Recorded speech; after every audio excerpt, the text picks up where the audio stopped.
Welcome back to Oysters, Clams, and Clickers, presented by Bolen Media. I am Ross Bolen here with Mr. Barrett Dudley to digest the series premiere of HBO's The Last of Us, created and written for television by Craig Mazin and Neil Druckmann. Barrett? Yeah. Those are the guys. Those are the guys. Those are those guys, man. Those, they are. Craig Mazin and Neil. Of Chernobyl. Yes. Fame. Of course. Which we were highly what's the right word I'm looking for? We loved it. We loved it. We Chernobyl. loved Chernobyl. Oh yeah. I can't think of a $20 word there. It was my number one show. It was your number one show of 2019. Was it 2019 or 2020? 2019. Yeah. Pre-Pandy. It was pre-Pandy. Yeah, and I had it real high on my list as well. And it's been interesting because I remember that people loved it, but it has grown in its legend. Like the way that people talk about Chernobyl now is basically like I keep hearing it called the best miniseries of all time, stuff like that. Like really, like certainly up there. Yeah, it's so it feels like the mythology around Chernobyl has grown quite a bit, and so yeah, happy to have Craig Mazin back in our lives and doing a show that that I think had some visual similarities to Chernobyl. Has to be one of the reasons he was so interested in being one of the co-creators here, I would think, and that he got brought in once HBO decided they wanted to do The Last of Us. The other co-creator obviously being Neil Druckmann, who is the creator of The Last of Us video game, which is widely considered to be among the best video games ever made. Oh, he is the creator of the video game? Yes, sir. Oh, I did not realize that. So we got a hell of a tag team here. Yeah. And to your point, the way that Craig Mazin was able to nail the look of Chernobyl and the nature of like an apocalyptic sort of setting there, right? Just the daunting visuals, that's going to play a huge part in this series, as we saw in our 1 hour and 25-minute premiere episode. They did not hold back on the timing here. No, they didn't. And I, one of our buddies actually, I think really loved it. He's a big gamer.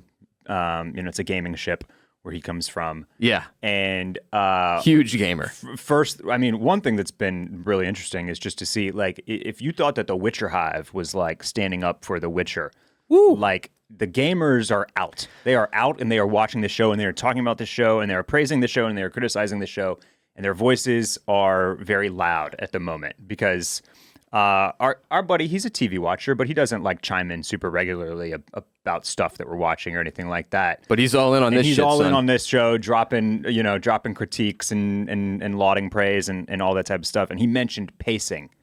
Right. And I haven't gotten a chance to respond, but that's what I was going to say is that, like, if this first episode struggled at all with a little bit of pacing, I personally didn't feel that watching it. But if it did, it's probably because it was a super long episode. It was very, very long. I thought the second half, if not the final quarter of the episode, is where the pacing sort of became a little, I just would say, unhinged a bit. Okay. And I think the complaints are coming in because the first half hour in particular, which we can dive into now, it is paced out almost exactly as the video game was, right? It's breakneck. Right. So when it strays away from that is when I think some of the gamers that you're speaking to were like, well, I don't know about this pacing, but look, it was always going to be difficult to nail this first episode, which is why they needed so many minutes, which is why they gave it the hour and 25 runtime.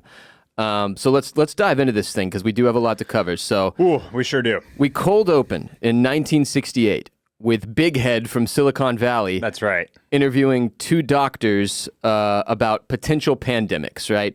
And one of those doctors says, mankind has been at war with the virus from the start. Sometimes millions of people die, as in an actual war, but in the end, we always win. And then he goes on to explain that if a fungi were to adapt to the rising temperatures around the globe and desire to occupy humans as a host, we would lose, right? Which just was like a terrifying setup for, for anything. Even if I didn't know we were going into like a zombie show here, even if I hadn't played some of the video game, I would have been like, oh, this is dark. It was very dark. Yes. That doctor, by the way, played by John Hannah, who's a very familiar face to me. He's just like one of those guys. Yeah. I feel like he's been in video games before, and I can't put a button on which ones, but like his face, I saw it on the screen and I was like, he looks like a video game face. Like I can see it all kind of like pixeled out. And, Yeah. But what I do know I know him from is the Mummy series, the Mummy movies. Oh yeah! Wow! Yeah. Holy shit! Okay, that's what I couldn't place him, but yeah, But he definitely is a recognizable face. That's John Hannah. the really tall guy is that John Hannah? No. That's the the other one guy that's talking about yeah, the okay. fungus. Yeah, Mummy guy, and then there's the really tall guy who I'm 99% sure was actually in Chernobyl. Chernobyl. Okay, Right? yeah, because he's super recognizable as Yes. well. And it was cool to see that Craig's bringing in guy. You know how it is, HBO family, dude. HBO fam. Yeah, Once you're in. we got Big Head there. Yep, big Yeah, head. yeah. Chernobyl guy, the Mummy. I don't know how that applies, but and then of course our two leads in the show as well. Yes, yeah. Scientist goes on to explain, or he says, viruses can make us all ill, but fungi can alter our very minds. They can control us. Yeah, he basically. says billions of puppets with poisoned minds permanently fixed on one unifying goal to spread the infection to every last human alive by any means necessary. Of course, the big issue that he presents is that there would be no treatments for this, that they don't exist, and it's not even possible to make them. Yeah. So it gives us a lot of foreshadowing here. Yeah. Now, did you to start things you off. do your own research on this? Can we back this up scientifically? No, I don't want to. This is the first thing my wife and I talked about. Like, she was like, well, that's terrifying, and I was like, well, honey, it's just a TV show, and she was like, is it? And I was like, I don't know, and I don't want to know. Yeah, I'm not going to look it up just yet. No, ignorance is bliss, Barry. Yeah, well, and we gotta maintain the suspense here. So I in a way, you kind of need it to be true. In my mind, I was like, nah, of course we'd be able to stop the fungi. Yeah. You know, the fungus. Right. The fungus among us.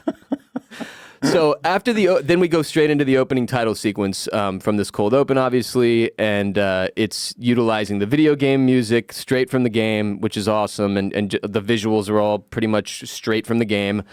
And we head straight into 2003 with a teenage girl named Sarah and her dad, Joel, in Austin, Texas, baby. Did you remember that this was going to start out in Austin? I had forgotten about. I had forgotten as well. Yeah. This is the daughter, Joel's daughter, Sarah, played by Nico Parker. If she looked familiar, that's because she is the daughter of Tandy Newton, and looks exactly like her. God, okay. Yeah. Tandy Newton from Westworld? Yeah. HBO family, dude. Oh yeah, we got the Nepo babies in play, but that's okay because she was really good. She was really good. So it's Joel's birthday. He says he's turning 36 years old. Yeah, that made me. I am a 36-year-old man, and I looked at Pedro Pascal up there, and I just said, "Oh God, is that what I look like?" Yeah. I think he's between 36 and where we end up with him at 56. Yeah, he's like I think 46. so. Yeah. But yeah, so once we do the 20-year time jump, that's going to put him at 56 years old. Do you have an idea of how tall you think Pedro Pascal is? In your mind, when you think about Pedro Pascal as an actor, how tall do you think he is? At least 6 feet. 6 feet. I want to say between 6 feet and 6'2". I have always probably because of his days as the Red Viper, where he is played in contrast to the Mountain. Yeah, I have always had this visual of him in my head as like 5'8", kind of like a dainty lad. Sure. Very quick and agile. More Tom Cruise like, but not but not huge. 5'11". I just looked it up. But yeah, so I looked this up as well. He's 5'11", which is that tracks as well. But he is so he is a little bigger than I kind of had pegged him as. But anyway, he fills out this role. He looks great as Joel. Holy shit. Yeah. Phenomenal casting job here, which has pretty much been the consensus across the board through one episode. I swear to God, if I see even one tweet complaining about the time jump, I'm just going to burn this mother down. What is that? The 20-year time jump. Is that a Game of Thrones reference? Yeah, I'm just making fun of all the Game of Thrones complainers. Joel's brother Tommy shows up here, who becomes an integral character throughout the series as well. And Tommy, from the get-go, we're hearing about a disturbance in Jakarta, the capital of Indonesia, like on the radio in the background, and the daunting feeling that something is not right creeps in pretty quickly and just builds nonstop over the first half hour here. And I would note, the first half hour, again, in particular, has countless scenes taken almost frame for frame from the video game. Yep. That for those of you who played it, like I did, you experienced pretty hardcore deja vu. Yeah. There was no scene more than the opening 30 minutes where you were just like transported back to the video game. And that experience of the first, like, you know, sitting down for the first time and playing it. Yeah. Yeah. And we'll get to this, but you know, especially like when they're in the car. The way that the filming is done, like that is exactly how it felt playing the video game. Yep. Like it is that first person kind of jerking back and forth, POV type thing going on. But even throughout the episode, there were definitely other moments where you were like, "Oh, this is kind of a mission that you have to do." Like, and it's played almost shot for shot. So it was definitely that was kind of unexpected for me. That honestly. They went as far as they did. That they went as far as they did in like staying true to the video game like visuals and like kind of direct plot points. Yeah, I mean, we talked about it ad nauseum before this thing started, but like, look, it is the concern, right? Well, right, exactly. There has never been a video game franchise that has really transitioned phenomenally to the screen. That's right. So playing it kind of beat for beat the way that the video game does is almost like counterintuitive to that, but it worked. I think it was like it overpowered that almost, right? Yeah. Like it's the thing that makes the first episode so beautifully done. I think it also speaks to the fact that if any video game was adaptable to the screen, it was this one because it is so critically acclaimed for how good its storytelling is. And how many cutscenes there are. And how well written it is. So yeah, ton of cinematic cutscenes. When you're playing out The Last of Us, it almost feels like, especially the first hour or two, it almost feels like you're playing a movie, right? Which is why, of course, they ended up deciding to do this. Remember, I played roughly 30% of the video game before getting too scared and bailing, and I'm glad I did bail because I don't know much beyond the initial setup and a couple of big events, so I'm stoked to not know how this will go. And Barrett also played a couple hours worth. Yeah, I'll definitely clue y'all in when the show has passed us up. Has passed me. Yeah. It will probably be based on what we saw in this episode, the second or third episode. Right. That's kind of how I feel for me. I'm hoping it's not the whole first season that I played. We'll see. But yeah, so to get back to the plot here, Sarah and Joel's neighbors, the Adlers, are out in the front yard with the elder Adler, Nana, I think it was. Old Nana. Nana, an old woman who already looks like a zombie, as many very old people kind of do, which is something I'd never really thought about. The casting directors in Hollywood, if there's one thing that they're good at, it's casting creepy old people. Really creepy old people, man. They just have that. They just have an eye for it. I was just waiting for her to do that backwards crab walk. Well, I mean, she doesn't do the backwards crab walk, but she does do something that was like almost equally as disturbing, which, I mean, continue. Yeah.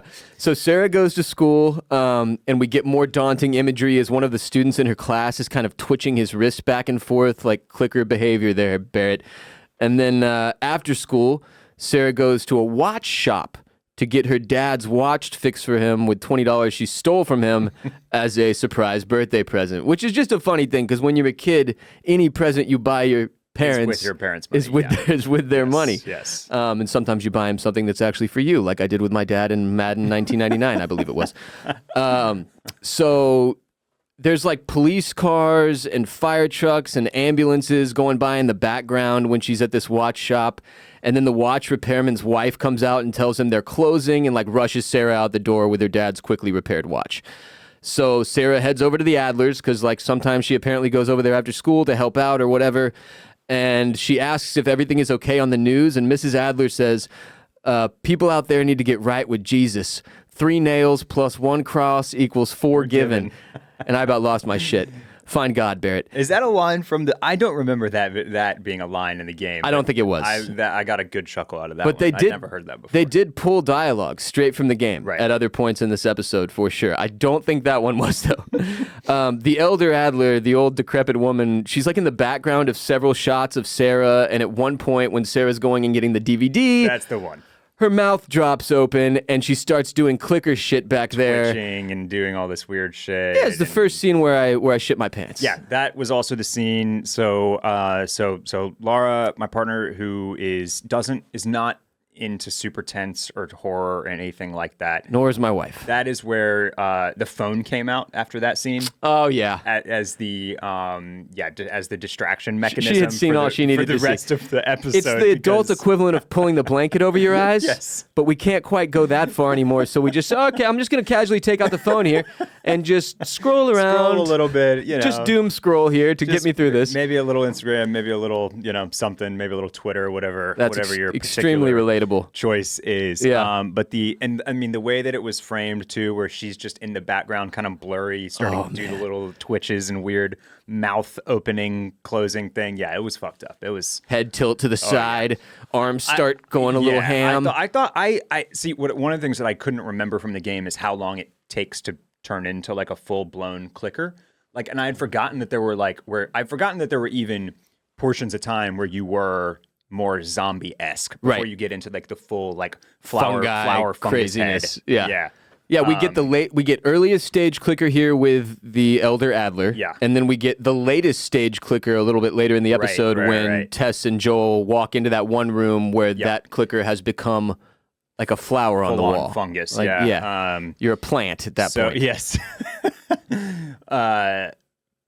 Where was so I was kind of worried that her head was just gonna like explode into fungus. Like it was just gonna come out the top. Yeah. Thank God it didn't. On her way out of the Adlers, Sarah notices their dog just sitting and staring at that grandma that we just watched. That's never good. Whew, not great. Then in the front yard, fighter jets fly overhead, and it's just like, oh God, shit's about to hit the fan. So later that night, Joel gets home from work late, and he forgets to bring a cake, but Sarah gives him his presents anyway, the watch, of course, and the DVD that she borrowed from the Adlers, Curtis and Viper 2, which just there being any mention of a Viper was like I wrote because what's his name in the Red Viper? Yeah, right. Yeah. From Game of Thrones, his character, so Pedro Pascal's character. But Sarah falls asleep watching Curtis and the Viper, and Joel gets a call from Tommy, who is in jail. And even his explanation of why he's in jail lines up with this whole clicker outbreak thing, because he's like, I was at the bar, some dude started going nuts and swinging on a woman, I had to knock him out. Next thing I knew, the cops were there and I'm in jail. Yep. So he's in Travis County Jail on 10th Street, which I'm proud to say I have never inhabited. It's not one of the ones on my bingo card. But also, one of the things about this scene that was really just like, oh my God, Joel's Nokia brick phone with the leather case wrapped around it that has the plastic front was just, everyone in the world had the same phone for like 5 years there, and it was just incredible to see that. They did a good job with the callbacks to 2003 and the technology that coincides with the time frame there. So Joel carries sleeping Sarah up to bed, goes to get Tommy out of jail, and then Sarah wakes up in the middle of the night to the sound of helicopters, and this is another straight from the video game. Like even the angles, the way they shot it, the look over at the clock, everything from the video game here. And she hears helicopters, she finds her house empty, she sees the emergency broadcast on her TV telling everyone to stay in their homes, and when you're playing the video game, just like when you're watching the show, this is the point where you start to be like, oh shit. And then Mercy, the Adler's dog, is trying to get into her house. So she tries to take Mercy back to the Adlers, and Mercy ain't having that shit. Yeah. Just rips the collar straight off and bails. Yeah, which is a good reminder to anybody that if a dog is just like absolutely needs to get into your house, and not in a vicious, scary way, but in a very sad, obedient way, just let that dog in. Let the dog in and stay inside with the dog. Did you see the TV, Sarah? Come on. Especially Sarah's all alone. Yes. Like, how about a little companionship? And the TV's just told you. Yeah. Stay in your home. Let that dog in. What the hell? But she goes to the Adlers, and she finds the Elder Adler feasting on Mrs. Adler. It's not great. And I think this is one of the places that the video game deferred. Because I'm pretty sure it's like a man trying to bust into the house, and then Joel comes up and like pops that man, and then you're off when you're because you start out the video game, I should note. Sarah is the first person character you are playing in the video game, right? That's right. Not first person, excuse me, third person. But yeah, you start out as Sarah in the video game before moving on to Joel, which we'll get to in a minute. You're looking around the house. You're running around the house. Right? Moving around the house, checking shit out, looking at the TV. Yeah. It's kind of a slow start, an interesting start to a video game, really. But yeah, so the Elder Adler goes full clicker, tries to attack Sarah. They kind of like throw themselves. They're fast, we should note. Even if you're a decrepit old dying woman who's getting treatment at the hospital, when you become a clicker, you're moving, baby. The fungus gives you those fast twitch muscles. Yeah, you got some power there, so they're scary as hell. And she flees out, Sarah does, to the front yard. Unfortunately, timing-wise, that's right when Joel and Tommy pull up, and they both are seemingly very aware already that shit has hit the fan, right? And Joel knocks the Elder Adler into the next life with a hammer, and Sarah's like very disturbed by that. She's like crying. It's one of the differences that in the after the episode that Craig Mazin draws between Sarah and Ellie is that when Ellie sees Joel do violence, she is excited by the concept of someone doing violence to protect her, whereas Sarah was very, very upset, obviously. Joel tells Sarah, it's not just the Adlers, but we're going to be brave, and we're going to get out of this. And then we jump in the car, and again, this is straight out of the video game here. Yeah, this car scene. One note on the zombies here. I was just going to say that, like you know, I mentioned like pixelated faces in video games, right? Like this was a PlayStation. Last of Us came out in 2013, I believe. So it was a PlayStation 3 game. Maybe even 2. I'll check. Point being, it was not on a current next gen system yet. And even still, on those systems, there's some limitations with what things look like. They don't look like a TV show or a movie. You are not, you know, there's still a video game element and look to it. So when that fungus is coming out of that old bat's mouth, onto the neck and like mouth of the other person, that was like a next level portrayal of how the fungus is passed and how the zombie shit is actually working. And it was utterly horrifying. Like so much more than anything they could have shown in the video game. Because all that shit coming out of her mouth in the video game would have just looked kind of like a jumbled, colored kind of mess. But here, the way like the fungus is like very detailed and like bright and like almost has like an Avatar thing going on to it with how, you know, alive it all is. It's very alien, right? It's very alien. Like, you were correct, by the way. PlayStation 3 original release. So they remastered it, and they did make it look even better than the original release later on. But one of the really cool things, like the way that they're going to be able to show the clickers and the fungus, and later when we see the ones kind of splatted on the wall, is all really kind of like it's next level compared to the video game. It's one of the things they can really elevate on. Absolutely. So next we're in the car with Joel, Sarah, and Tommy fleeing Austin, Texas, and we see the Austin and San Marcos road sign, which is still surreal to me because like Barrett went to college in Austin, where we both live now. I went to college in San Marcos at Texas State University, and it just makes it all the more creepy. By the way, none of this was shot in Austin. It was actually shot in Canada. So I'm glad that you said that. That's literally what I was just looking up, because as soon as it says Austin, Texas on the screen, and we see like the little neighborhood, we paused and we're like, that's not Austin. There's nothing about this looks like anything I've ever seen in Austin. So I think they CGI'd the skyline in the background. Like the 2003 skyline into the back. So that was our guess that they had not actually done any filming on location in Texas. I was actually impressed knowing that they hadn't, because I had looked it up beforehand. I was impressed that they were able to find some buildings that at least gave you like that the brick buildings. When she goes to the watch shop and stuff, it was kind of like, okay, I could see how this would be Austin. Yes. As Austinites, we are obviously teed up to like recognize places if they are real, and like I had the same feeling. I was like, well, it's sort of Austin downtown-ish, but I don't actually recognize anything, so I'm pretty sure it's not. Well, you also have to take a time machine in your mind because, like, 20 years ago. When you first got to Austin, which is about 20 years ago at this point. 2005. In 2005, it looked very, very different than it does now. It's just been a ridiculous amount of growth, booming growth over the last 20 years. So, again, this entire car scene is shot, and it feels exactly like it did when you are playing the video game. It is wild how well they were able to capture this, and it is insane how much they leaned into sort of making this an homage, and I've seen it described online in many places as a love letter to the video game. In the car, Sarah is bringing up like whether or not they are sick. Like, are we sick? How do we know?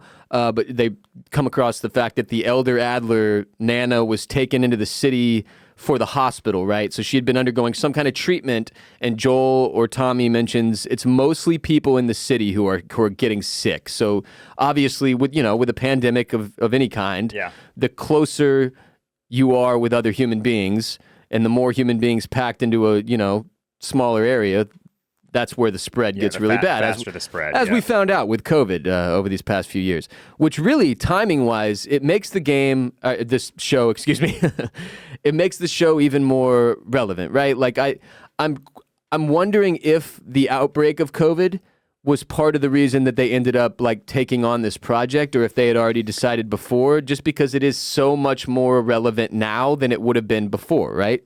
Just interesting to me. Maybe they had already bought the rights. I don't know the full backstory yet. I think it was already in development. I think I've read that it was in development before the pandemic, and there were some delays and stuff. But certainly because it worked out because of how early on, like it was in early stages if it was in development, and so they certainly had a moment to add to the script if they wanted to, or change some things here and there to kind of like reflect the current time or kind of approach it in a different way. Like the cold open, for instance, not part of the video game. Yes. That's something they introduced for the sake of framing, right? So, and that felt like a potential, like, kind of late ad, if you will. Yeah, way more of a nod to what we all just experienced and have continued to experience.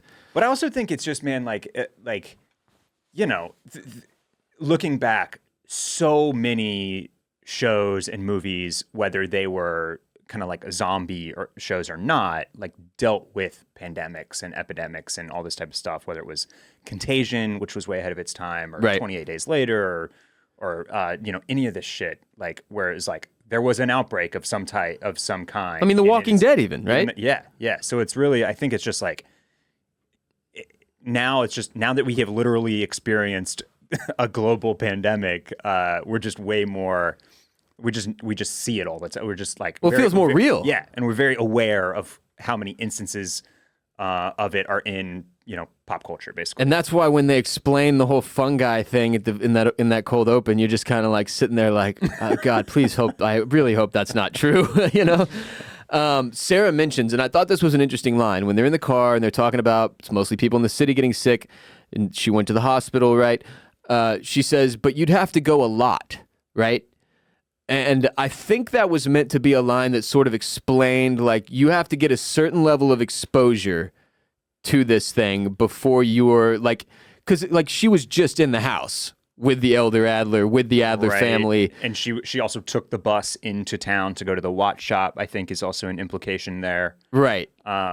So she's really concerned about whether or not she could be sick, and it sort of gives us this blanket level, like, okay, there's a certain amount of exposure that has to occur here before you're, like, infected. Yeah, I think. and there's I'll bring this up again in a little bit here, but one thing that I'm not positive on is, like, obviously we know that clickers can turn other people into clickers, right? Via the zombie apparatus that we all know and love and are very familiar with. But I don't know, like, are there other ways to catch the fungus, the disease? Is there some type of airborne breathing proximity element to it where you can also get sick without having a clicker attack you and bite you and spit the fungus into your mouth? I remember some of this, but I'm going to choose to not disperse that information yet, just because I think it's more fun for us to figure that out on screen, right? Yeah. Disperse it like spores. Yeah. Yeah, good word choice there. Their attempt to escape Austin, Texas does not go well. Joel and Sarah, they get separated from Tommy after a car crash, and then Joel and Sarah run into a member of the military who is given orders, like, he's going back and forth on the walkie-talkie with his, higher up, whoever's commanding him. And we can surmise that he is told to execute these two people, regardless of if they're sick or not. I mean, he tells, like, she's got an injury on the ankle, doesn't really look into it, right? He's not like, well, were you bitten or did you sprain your ankle in a car crash? Nobody asks for the specifics, and he's just told to straight up kill them. So, like, Joel kind of tries to, like, throw him and Sarah out of the line of fire, and then Tommy comes in and saves Joel by headshotting the military man at the last second. But Sarah is hit, and thus begins the first truly heartbreaking scene of the series, where Sarah ends up dying right there in Joel's arms. And they did a phenomenal job, again, of like, this is one of the things that made the video game so good, is there's this opening sequence. This entire thing we've discussed so far is exactly almost how it plays out in the video game.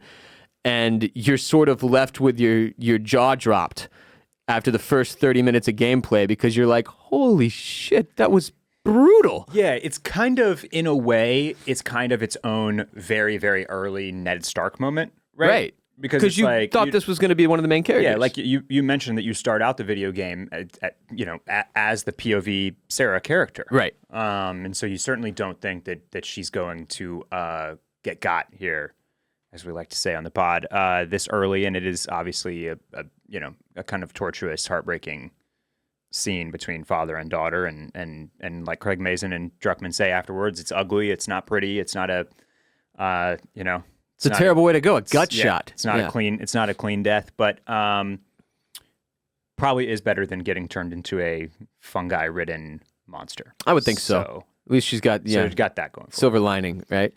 But no, it's supposed to be as brutal as it is because it's what shapes Joel, right? Yeah. Which is what we see in a minute here with the 20 years. But I thought, just to take it back to the scene where she is shot, it's clear members of the military are just offing everyone at first. Like when this thing first breaks out, they're not taking any chances. They are like mass firing on everybody. And you know the chaos of them like driving through the city, and there's like clickers coming out left and right, people getting tackled, people in their neighborhood trying to get them to stop. They mow down a couple people on the way out of town, and one of the neighbors is like, "What the hell, Joel?" And then that neighbor immediately gets like eaten by the two people he tried to run over. It's just a total shit show. But yeah, the scene with Sarah, again, very, very well acted and executed here by everybody involved. Amid the chaos, the one thing that I wanted to note is there are a few things that have become just like they are like hallmarks of chaotic, apocalyptic, especially when it comes to pandemics and things of that nature. But they're hallmarks of like the shit really hitting the fan and things are flying off the rails and society as we know it is officially over. And we pretty much saw all three of them in this first 30 minutes. The first is cats and dogs acting weird. Yep. The second is fighter jets scrambling. Oh, yeah. And then the third, and the most visually, I think, arresting, the thing that I don't care how many times I see it, it's never not one of the freakiest things I've ever seen, is commercial jets falling out of the air. Yeah. That is in Station 11. That's in like a bunch of other movies and TV shows, and they use it here. But when commercial jets just start falling out of the air, you know that society is over. It's on, baby. At that point, it is on. Yeah, I mean, it's such. I love it because the imagery of a commercial jet or a commercial plane falling out of the air, and then you put yourself on the plane in your mind, and it just adds to the horror of it all. Like, what would I do if I was on a plane and suddenly people on the plane were turning into zombies, and oh my God, we would all be fucked. We would all die. Yeah. And no, you're not wrong, man. The animals, they know. They have a sense about these things. Yeah. And then you got to scramble the fighter jets. Scramble the fighter jets, yeah. And then planes are falling out of the fucking sky. Today's episode is brought to you by our listeners, supporting the show on patreon.com/oysters, clams, cockles in exchange for an additional exclusive and ad-free episode per week where Barrett and I further digest and discuss each episode of The Last of Us with voicemails from those of you in our Mollusk Militia tier. We've also got our House of the Dragon bonus coverage available on Patreon, which right when you sign up, you gain access to our entire backlog, including all of the Hot D bonus coverage, as well as the White Lotus Season 2. Both of those bonus coverages are driven by hotline calls. And then Barrett and I did a companion podcast for every single episode of HBO's classic crime drama, The Sopranos, all of which you gain access to when you join on patreon.com/oysters, clams, cockles. So you get everything we've already done. All of it's ad-free, premium shit here, Barrett. High-quality shit. And then you also get our The Last of Us bonus coverage, which will be beginning this week with hotline calls from the Mollusk Militia. So go to patreon.com/oysters, clams, cockles today. Support OCC and get yourself more OCC in exchange. And I'll just add that the train is going to keep on rolling here. If you've been riding with us for quite some time, then maybe you've noticed a bit of a ongoing new format here where we continue to cover an individual show in the same way that we do our kind of hallmark classic origination shows that are typically based out of Westeros.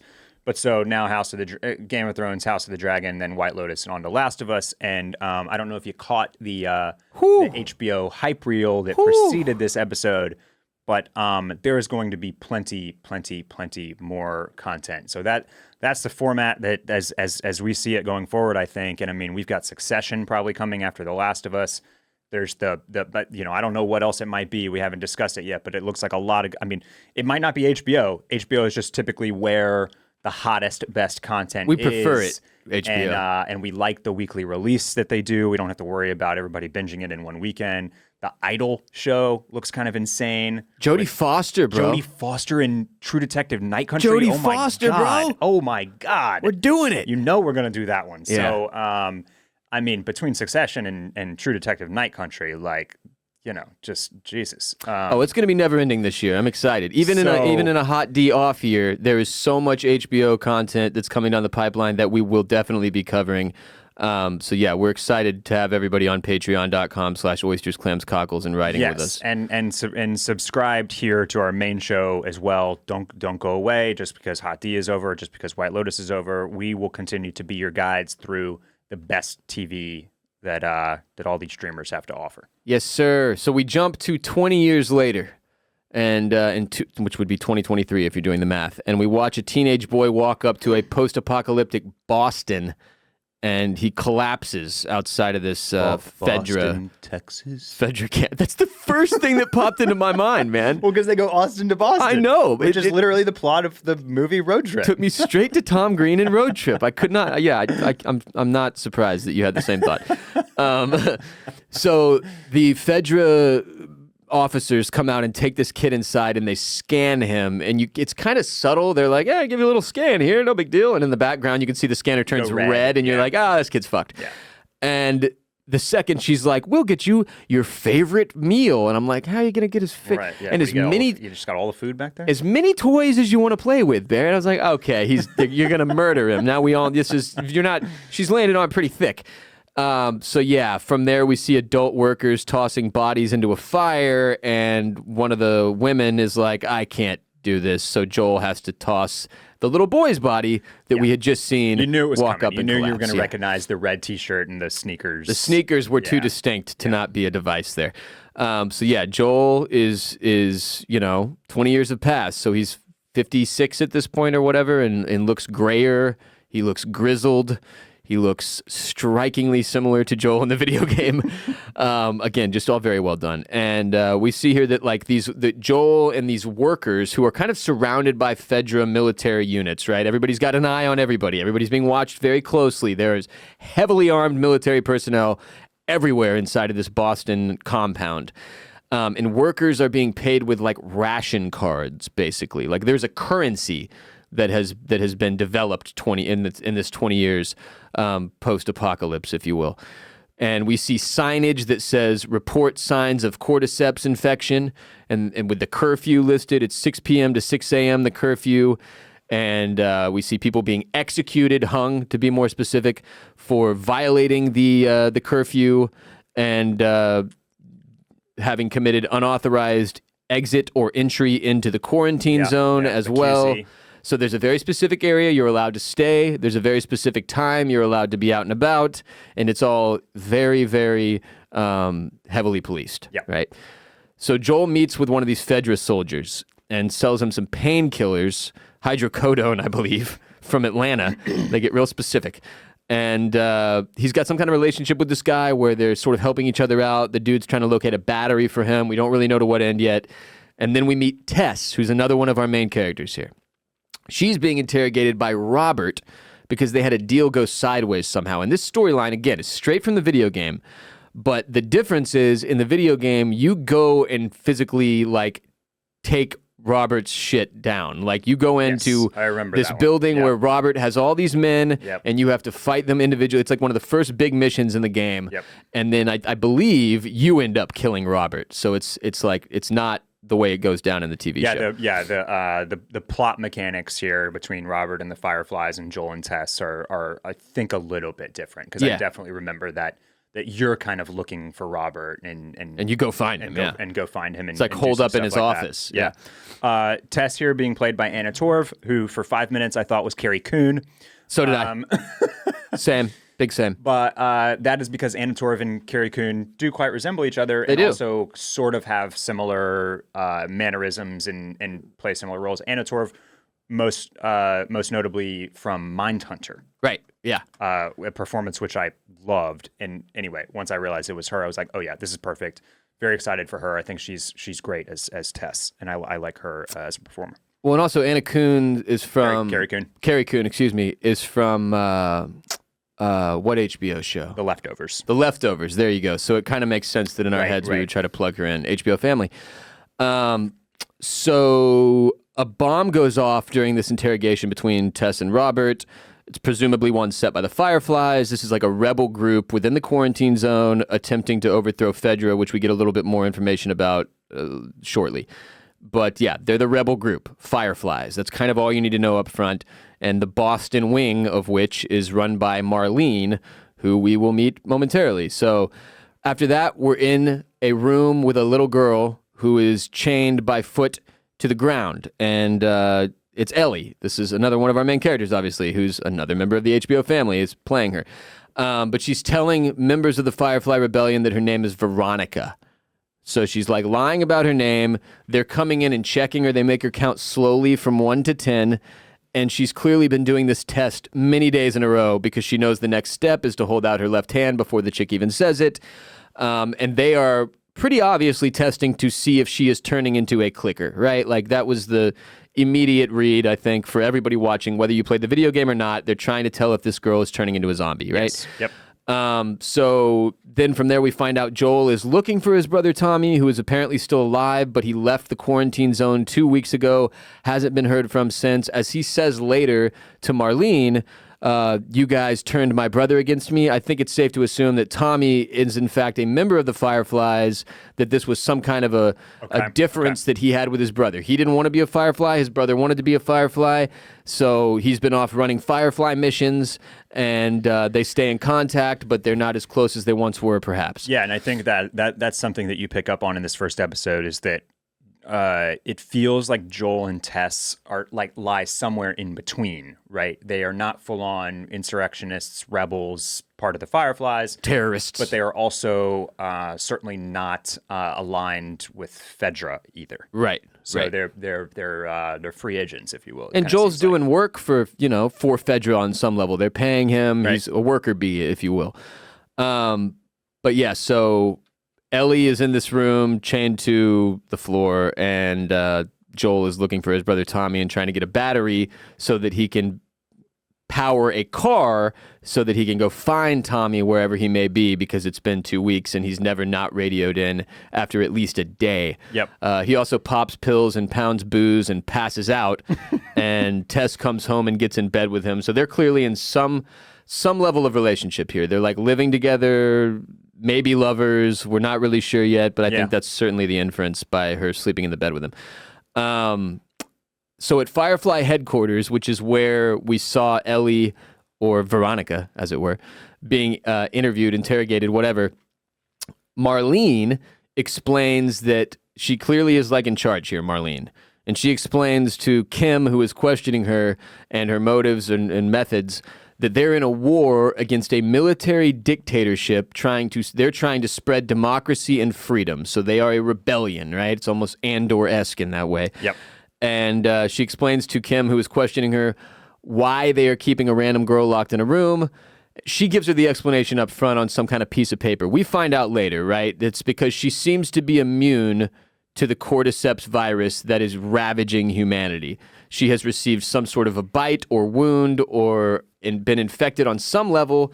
It was a couple weeks ago, though. Yep. And her arm, where you can see like the scarring from that, it stopped. It didn't take her over. She didn't turn into one of these clickers, which makes her valuable on some level for some reason that we have not yet found out. Yeah, and I think it's important. And again, this is something that we can frame in a very relative way for ourselves now. But like March, April, May, June of 2020, like there was so much we didn't know when this was going to end. Right. We thought it was going to be 2 months, then 6 months. Then people were then we started pushing that way back. Like, is this going to be 5 years? Is it going to be 10 years? Are we ever going to be able to go see a movie theater Right. Go into a restaurant again, right? And so here we have a deal where like We know the timeline. It has been 20 years, and it's still going. And they're killing kids because there's nothing to do. They literally can't do anything about it. There is no medicine. There's no medicine. There's no cure. There's no anything. And it's been 20 whole damn years. So it's like that. Like I think all of it. The reason why this is so severe, why Fedra has become so authoritarian, why there has to be this rebel group, why Ellie is so important for this, this kind of reason that we can start to infer here is because it's been 20 years and they still have nothing to try to like fix this. They got nothing going. It's almost a callback to that opening scene with the two scientists being interviewed where the one guy says like, it's not just that we don't have anything that would stop a fungus like this. It's that it doesn't exist. It cannot be manufactured, right? Based on the scientific, information that they had at that point. So yeah, again, then Marlene ends up letting Ellie go, right? She uncuffs her, if you will, and tells her that Marlene is in fact the one who gave her to Fedra Military School so she would be safe. Like Ellie is an orphan. She tells her, by the way, like, I know your name is Ellie. It's not Veronica. You can stop with the Veronica thing. And then she goes so far, Marlene does, as to tell Ellie why she is important. And again, that conversation happens off screen. Mm-hmm. So up to this point, we're still kind of in the dark about what's going on with Ellie. What's the deal with this girl? So Joel and Tess decide they're going to go find Robert. They're going to get their money or their battery or both back or whatever, which again, in the video game is a mission that plays out completely differently. But they get up into this general area and like there's already been a fight that's gone on between the Fireflies and Robert's people. Yeah, and this building seems to be the Firefly headquarters, essentially. Yeah, and Robert was up in there for whatever reason. You have to assume he tried to sell them this bad battery. They figured out it was bad. A firefight ensued. He ends up dead. Marlene has been shot. Kim's ear is blown off. And the battery wasn't even good, and the guy tried to sell it twice. What a piece of shit. And so Marlene, at this point, charges Joel and Tess with getting Ellie to a Firefly team outside the quarantine zone at the old State House. And the gist of it here is that Marlene had this whole squad that she was going to transport this little girl with to the old State House. But now that most of that squad has apparently been killed in this firefight with Robert's people, and she has been shot, and Kim's ear's gone, they need somebody else to do it. And she knows, based on their previous relationship of some kind, that Joel and Tess are the people to do this, that they're going to be good for it. So, she promises them, like, look, if you do this for me, you get this girl there, they will give you everything you need in the way of going to find your brother, right? And going to find Tommy. And again, this is where we find out Tommy is apparently, like, my assumption is that he is a Firefly because, again, Joel says, you turned my own brother against me. It kind of comes up in that conversation between the Fireflies and Joel and Tess. So then, next thing you know, we're kind of like, well, first you have a little in-between here, which I remember in the game even, like going from Joel getting Ellie, and then you're not leaving yet. You're waiting, kind of like hanging out in the apartment, right? And looking around at different stuff, and she discovers the radio, which has a note with it that says a 60s song means they don't have anything new. A 70s song, a song from the 1970s means they have found something new. And a song from the 1980s is just like a red X, which we can assume means that there's trouble of some kind, right? I don't know. I can't remember if this was exactly pulled from the game, but in terms of the TV show, my guess is that even though Joel's brother is out there doing Firefly stuff, he's still communicating with Joel via this radio.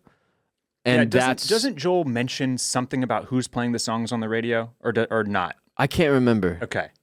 Maybe. I thought there was maybe like a kind of, he tossed out a mention of who was playing the songs, but I didn't, it was something that was really quick and I didn't totally catch.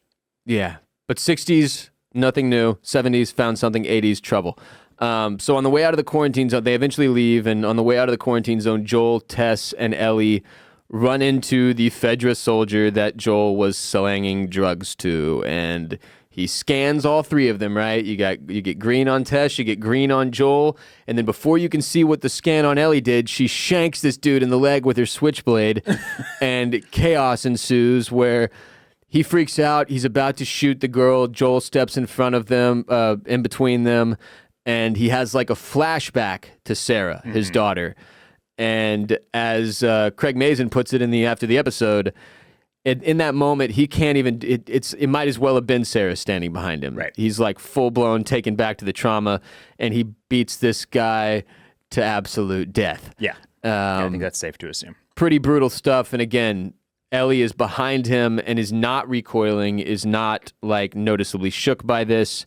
She is a little badass, just like she was when she was little Lady Mormont in Game of Thrones, right? Yeah, I thought it was interesting that they called out the difference between Sarah and Ellie here, because this is not something that, and they kind of like they kind of call forward to it like this is going to be a pairing that to kind of like they're kind of meant for each other, but look out, because who knows what could erupt with these two kind of paired together. Like inferring they're almost like they're both a little psycho. Right. Yeah. That Ellie watches this and is excited by it in a way, like likes it at least in some form or fashion.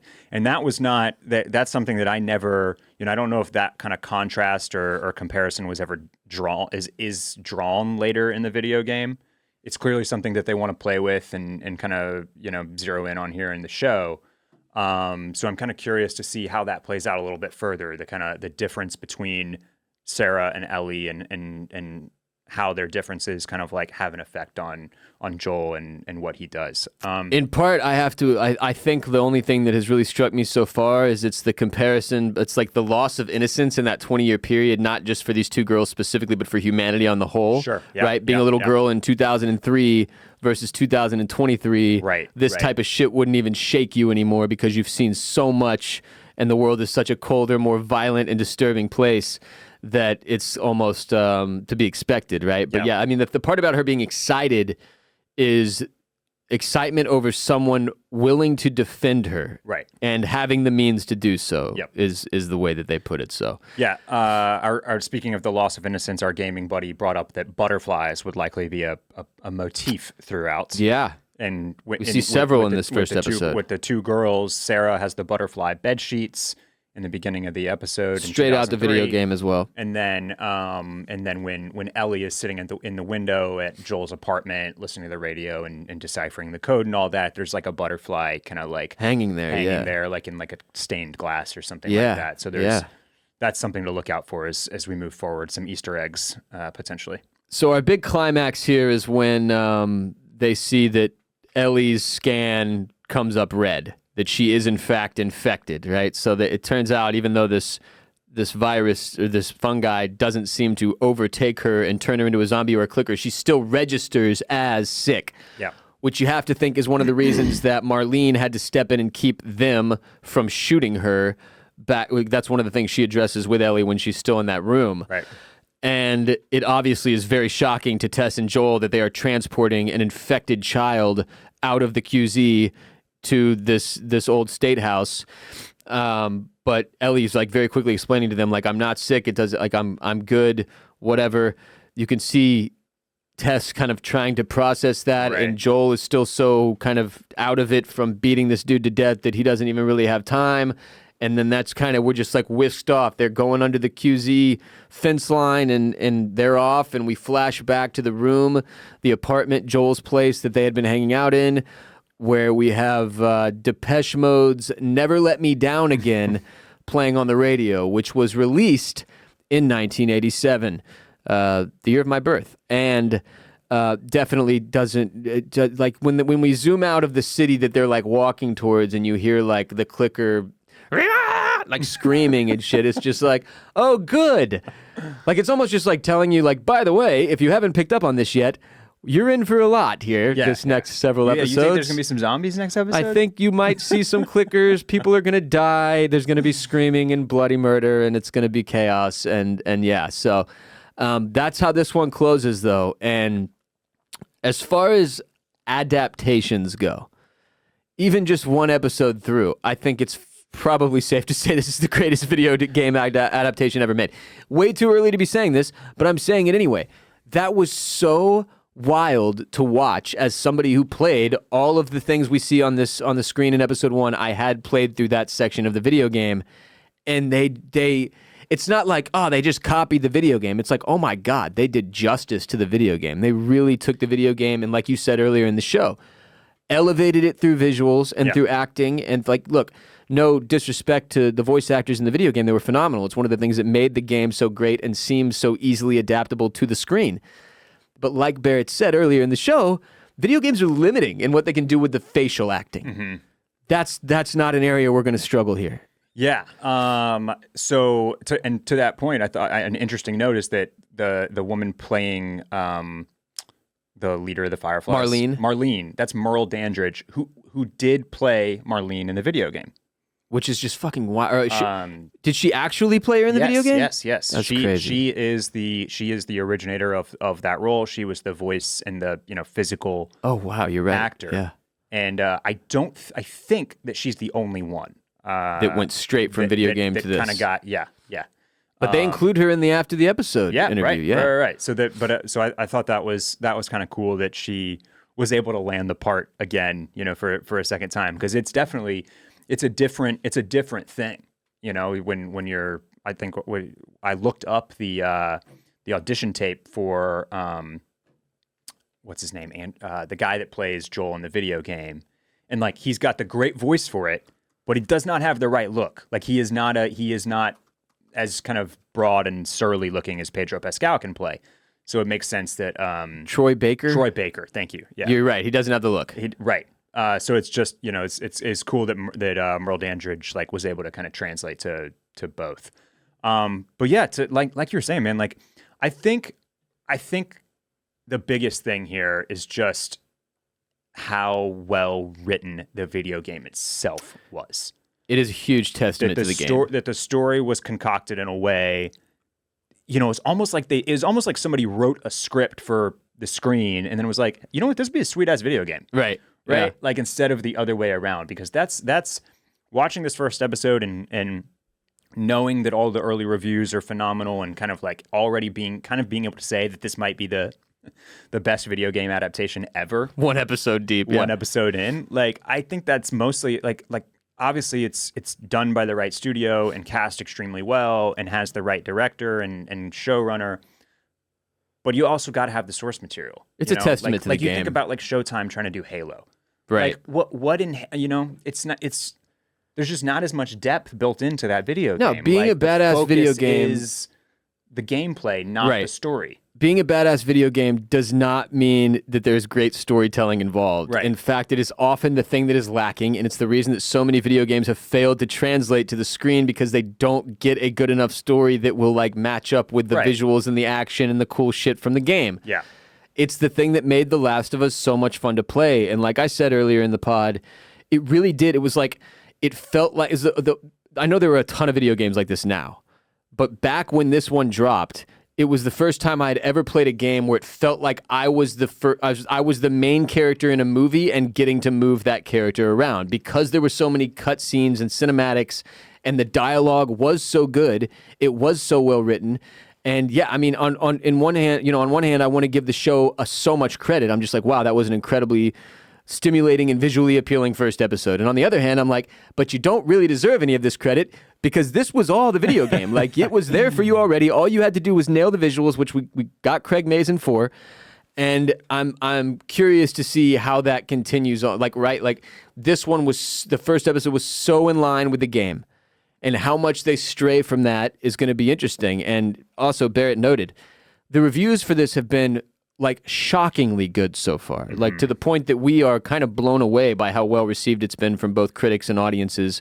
So it's a great sign. And look, we put a lot of faith in HBO, you and I do. We've watched enough HBO shows over the last 20 years to know that these people, more than any other production place or platform in existence, cranks out the good shit. Yeah, I mean, their success rate, their batting average is just, I mean, it's higher than anybody else's. There's no question. It's getting ridiculous at this point. So we had a lot of faith. It's not like we went into, I wasn't very scared. The fact that we had committed to covering it episode by episode as early as we did is probably a good measuring stick on how we felt this might go. Yeah. But to see it being so well received and to have episode 1 be as insane as it was visually, because remember, so far, I can't really credit them for the story too much, because the story is straight out the game, man. And I knew everything that was going to happen in this episode. I'd played it out in the video game. So I'm excited to get going moving forward. I'm almost tempted to go like play the video game up to the point we get to in each episode. Yeah, it definitely made me want to jump back into the video game. Especially we see the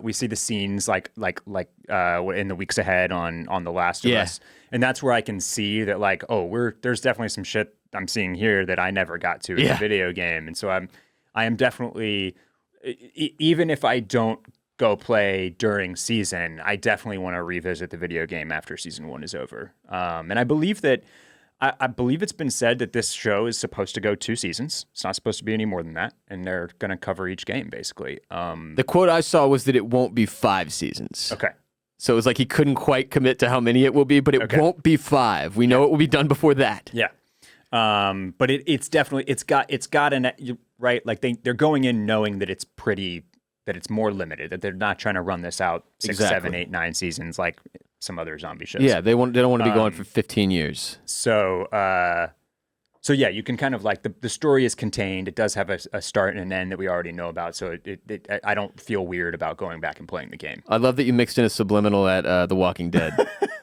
Because it really pissed me off. I was all in on that show for the first 4 or 5 seasons, and then I was just like, okay, that's enough. I get the point here. But yeah, this was good stuff, man. It was very exciting. It was not relaxing. No. And I don't think there's going to be much relaxing, frankly. It's going to be a toughie in terms of you need a chaser. We do right? we do need a chaser. And that actually, speaking of HBO and the slate of programming, the golden days, like the best days, were when you'd have an episode of Veep or Curb Your Enthusiasm come like right on after Game of Thrones. Yeah, make everything all better, baby. Or Boardwalk Empire or whatever else. Yeah. Like that's like we need the next HBO 30-minute comedy, and I don't mean Barry, because that is not a comedy. It doesn't count. I would say the thing that falls into that category currently is Hacks, and that's what I'm going to use. Because I haven't watched season 2 of Hacks, so I'm going to start season 2, use that as my chaser. I know we've got season 3 coming at some point this year. Yeah. As it was one of the shows referred to on that teaser, on that that's right. The big HBO teaser trailer. It's one of the things that they do best at HBO, frankly, is putting together these teaser trailers with all of their programming featured. But yeah, Barrett and I will be back later this week on patreon.com/oysters, clams, cockles, taking voicemails and hotline calls from the Mollusk Militia, further digesting and discussing the series premiere of The Last of Us. Again, if you go sign up on patreon.com/oysters, clams, cockles today to support the show, you immediately gain access to our entire backlog of ad-free premium content, including a podcast for every single episode of The Sopranos, friendly to rewatchers and first-timers. Barrett was a first-timer, I was a rewatcher, including all of our White Lotus Season 2 bonus coverage, as well as House of the Dragon Season 1 bonus coverage. Get in there, patreon.com/oysters, clams, cockles today. Go to bolenmedia.com/shop to get yourself some OCC merch if you were a big White Lotus Season 2 fan. We've got our Blossom Circle coffee mugs and t-shirts, which have been extremely popular on there, for you to join the Blossom Circle today. Follow us on social media. We're on TikTok at Oysters, Clams, and Cockles. We're on Instagram at Oysters, Clams, Cockles, and Twitter, Clams and Cockles. Follow Barrett at Barrett Dudley. Follow me at WR Bolen. And we will be back later this week on Patreon. Until next time, Clam Fam. What is the saying on the show? If you're lost in the darkness, look for the light. Look for the light.